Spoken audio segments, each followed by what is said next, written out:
This is a cooking tutorial for grilled vegetables.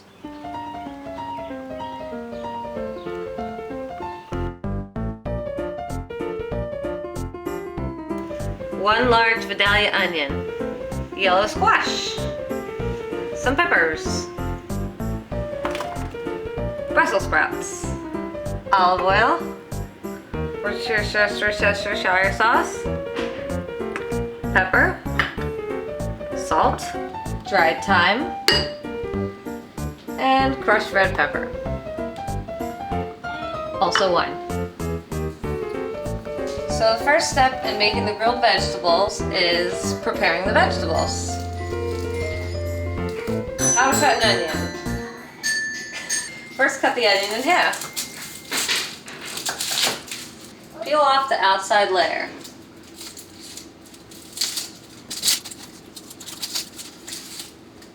You might feel like you're wasting it, but the outside layer is always dry and tough, and it really doesn't taste good.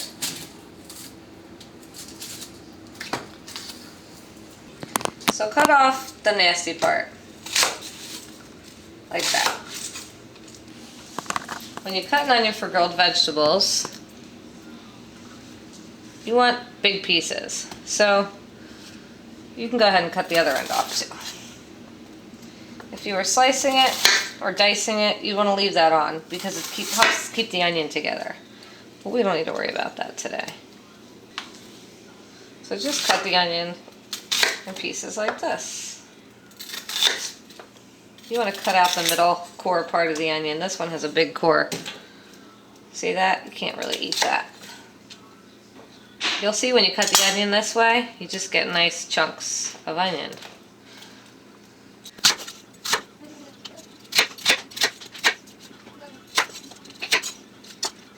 Go ahead and put the onion in your bowl. Peel the pieces apart so that when you grill them, they each get even heat.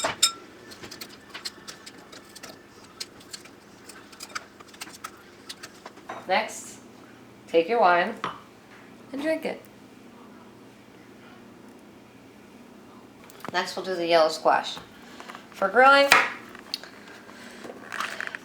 I just like pretty thick, coin-sized-ish slices. If you cut them on an angle, it makes them look fancy. You cut them thick because everything here kind of cooks at a different pace. So I want to make sure that the yellow squash is not going to get too mushy. Next we'll do peppers. The best way to do peppers, in my opinion, without wasting, is to go like this. Instead of just cutting the ends off and having to scoop out the inside, you can actually just slice the pepper away from the inside, like that. If you think this technique looks a little too difficult or a little bit too fancy for you, just cut it the old-fashioned way. But in my opinion, this way wastes the least amount of pepper and you still get all this stuff out real easily.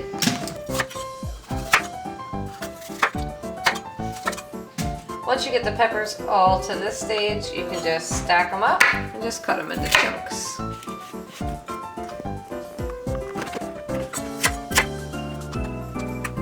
I like to rinse my Brussels sprouts after I've prepped them because sometimes Brussels sprouts get these weird little bugs in them and I want to make sure I get those out. When you prep Brussels sprouts, you just want to peel off the outside layers, kind of like the onion. They're tough and dry. And then just cut that little end off. This is a little guy, so he doesn't really need to be cut in half.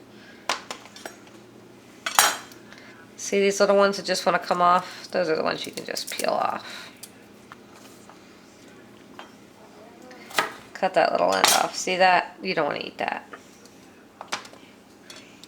Some of the bigger ones, however, you might want to cut. Like this one, he's borderline, but we'll cut him. See, that one's okay inside. Sometimes they got like little holes in them, like little paths that a bug has taken. You don't want to use those. Even if you can't see the bug, he might have been in there.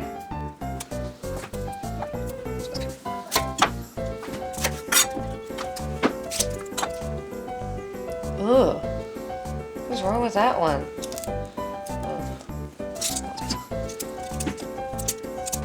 Some of them, if they're pretty big, you might want to quarter them. And the reason why you kind of want them all roughly the same size is so that they all cook about the same. The thing with Brussels sprouts is a lot of people don't like them, but a lot of people don't like them because they haven't had them prepared well. Brussels sprouts start to smell really stinky and cabbagey if you cook them too much.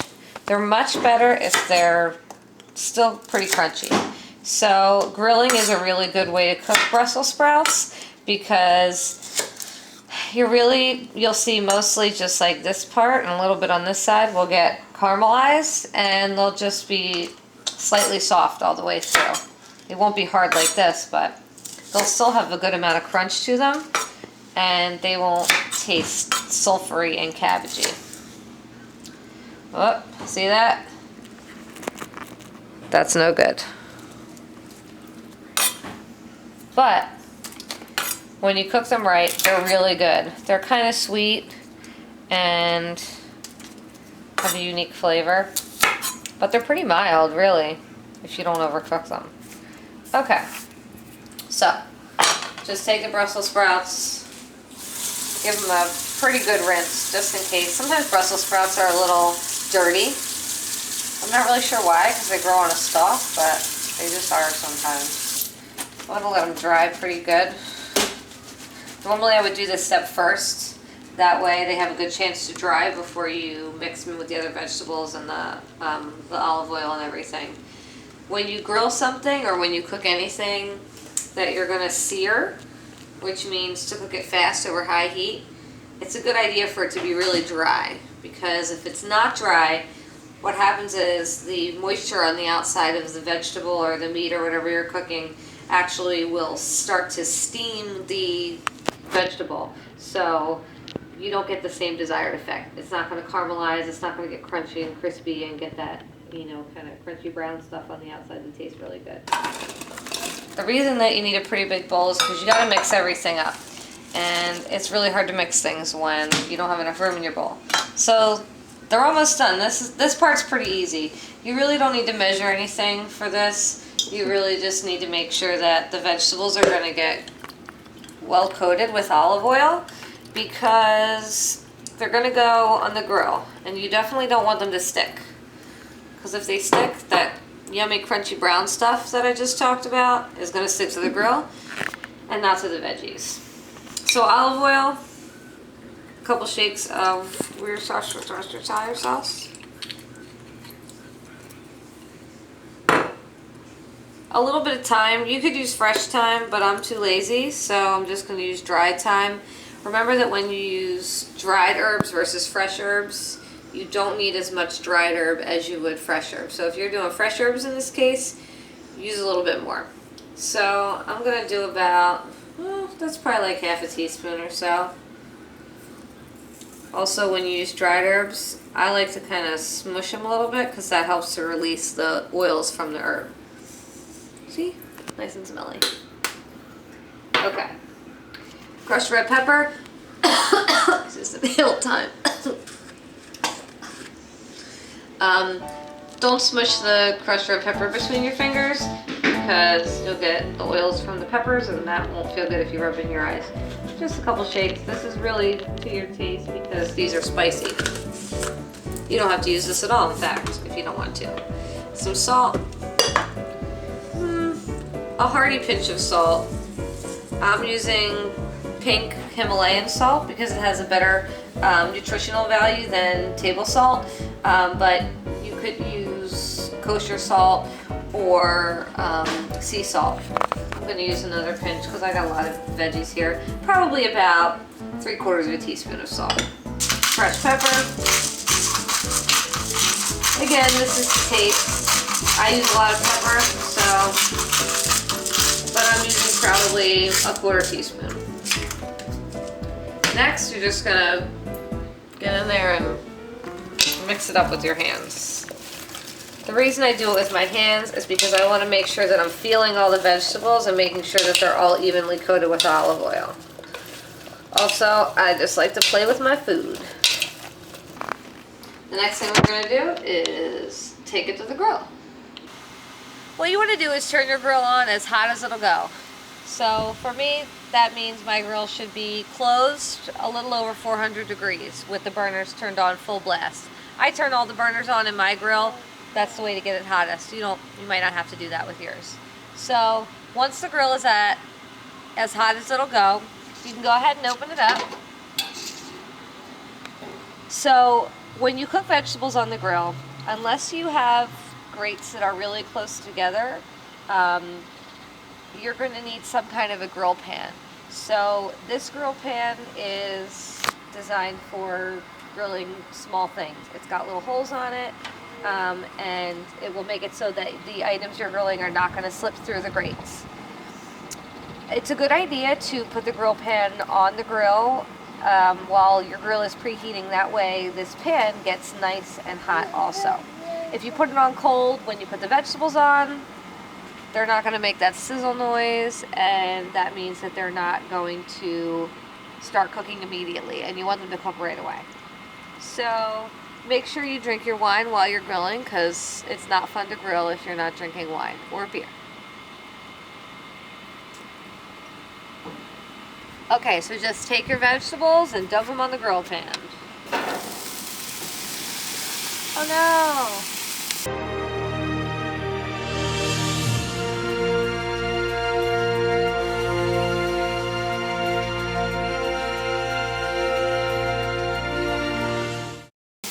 Spread them out as evenly as you can. I have a little bit too much for my grill pan, but it'll just have to be what it is. So if you have some bigger pieces like this, and you have one of these little guys where the grates are a little closer together, you can go ahead and lay some of them up there. At least in our grill, the grill is still pretty hot up there, so you should be able to get some nice grill marks on those up there still. So I'm going to lay some of mine up there, at least for now. Even if they don't cook that fast up there, you can always throw them back on later. Sometimes when I grill vegetables, I take some of them off before the others, just so that everything kind of gets to the doneness level that I want it to. So I like to kind of flip them around and make sure that my Brussels sprouts are cut side down. That's kind of picky, but I just like to make sure that they're all cooked the way I want them to be. You don't have to do that, certainly, but it's a nice touch. So the other thing is peppers. I like to put them skin side down because I like to see those nice black marks on the pepper, and you only get those nice bubbly black marks on the grill, on the skin side. Now, if you do not like raw onions, I definitely don't recommend doing grilled onions, because grilled onions are never going to get really soft. They're going to get softer, but they're not going to get really soft. So I encourage you to use onions if you don't mind them still a little crunchy. But some people really do not like raw onions, so the other thing you can do to get around that, that's why I use Vidalia onions, because Vidalia onions are really sweet, and they don't, even raw, tend to have that bitey flavor of regular yellow or purple onions. So you're just going to let them cook like this. Once you've got them all kind of situated the way you want, I would encourage you not to mess with them too much. If you keep mixing them around, they're not going to get the char marks that you're looking for when you grill stuff. So try to resist the urge to flip them around like crazy. So just let them sit here for a bit. So I'm going to go ahead and shut the lid of the grill now. By shutting the lid of the grill, it's going to trap the heat inside, which will help to cook the vegetables through a little bit faster. When I open it, we'll flip them and close it again. So you're going to want to go ahead and let that cook for about 5 minutes or so, and then we'll check them. So these look really good. I can tell that they've softened a little bit, and they're probably ready to flip. So we're going to go ahead and start to flip these over. You're going to notice that the Brussels sprout, sometimes they shed some little leaves, and those are pretty much going to get charred to nothing, so don't worry about that. It's unrealistic to flip them all evenly, so just stir them up as best you can. And at this point, I'm going to go ahead and get some of those squash pieces back on here, because they've gotten some grill marks, but not really as dark as I want. So I'm going to go ahead and throw them in here and get some direct heat on them. The difference here is up here they're getting indirect heat because they're so far from the flame. Down here they're getting direct heat because not only are they close to the flame, but they're getting direct contact with the metal that's being nearly touched by the flame. So before, when I was talking about the peppers, how I like them skin side down, this is why. Because when you do them skin side down, you get this like crispy, thin, charred effect, and that tastes delicious. So I'm going to go ahead and close the grill again because I can feel that my vegetables still need to cook a little bit more. Even though I have some good grill marks going on, I still want them to get a little bit softer. My squash is still pretty crunchy, so I feel safe in letting them cook a little bit more. I'm going to close the grill and give them about another 3 to 5 minutes. At some point you might find that you need to refill your wine glass. So time to check the vegetables for doneness and grill marks, and time to eat. Okay, so they look good. It looks like we got nice grill marks, at least on one side. I'm not worried about the vegetables getting grill marks or char marks on both sides. It's really not that important. I just want a little bit of chariness in every bite of grilled vegetables. So these are actually perfectly done. What I'm going to do now, I'm just loosening them up, making sure none of them are stuck, because now I'm going to use a heat-seek spatula to take them off and put them into a bowl. We're not fancy, so I'm just going to put them back in the prep bowl. Since this didn't have any raw meat or anything in it, you can go ahead and just use the same bowl if you want.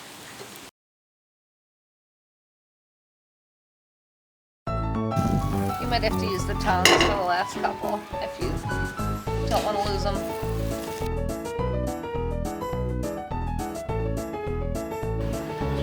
Okay, a quick tip, when you're done grilling anything, leave the grill on for about 5 minutes with the lid closed. What'll happen is it'll really cook and char all the little bits that are left on, and it'll make it really easy to scrub them off with your grill brush the next time you grill.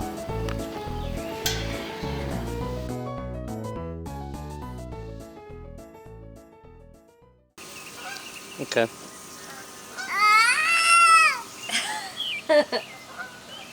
Hold on, we're almost done.